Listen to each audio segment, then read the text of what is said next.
example, what you might see on the homework or on the test, we have a student that threw a baseball party to celebrate their recent victory. And these are the ages of the people that attended that party. So these numbers are the ages of the people that attended. So we have between 5-year-olds and 16-year-olds on the graph showing. Use the box plot to understand if it's a true or false response. True or false? All of the students are less than 17 years old. All of the students are less than 17-year-olds. Is that true or false, guys? What do you think? It's actually true. Because, guys, the number 17 is not even on the graph. 17 is over here. And notice how my maximum point is 16.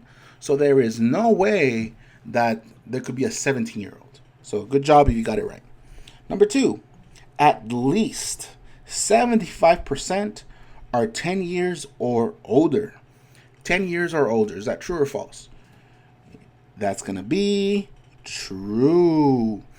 I don't know if you guys remember, but a box plot has 4 boxes, you could say.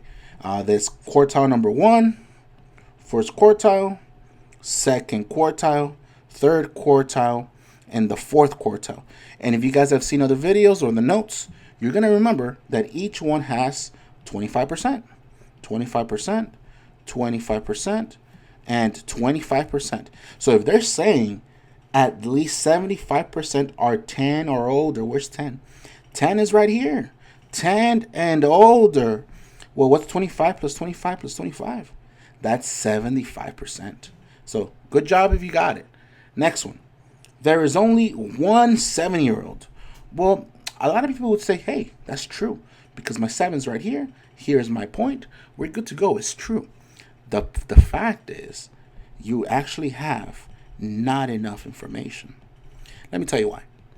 Because a box plot does not tell you how many 7-year-olds are there. You remember which one tells you that? The dot plot.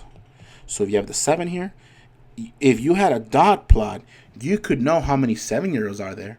The box plot is only telling you, hey, there is a person or people that are 7-year-olds. You just don't know how many. Okay, so be careful. There is only one 16-year-old. The same reasoning, guys. It's not enough info. You know there's a 16-year-old because that's the max, but you don't know how many. So watch out for that. And the last one, my favorite one actually. Exactly half the students are older than 13. Now, a lot of people would say, Mr. Murano, well, hey, check it out. 13 is the middle. Isn't that exactly half on both on the left and the side? And honestly, when I first taught this, I say true that. However, there is also not enough info. Let me tell you why. Let me tell you why, guys. That 13, isn't that known as the median, right? Well, the median doesn't necessarily tell you if there is a student that's 13 years old.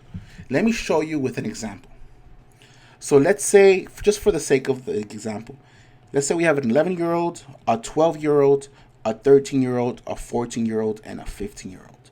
Well, in this case, wouldn't you say, hey, half of it is at 13.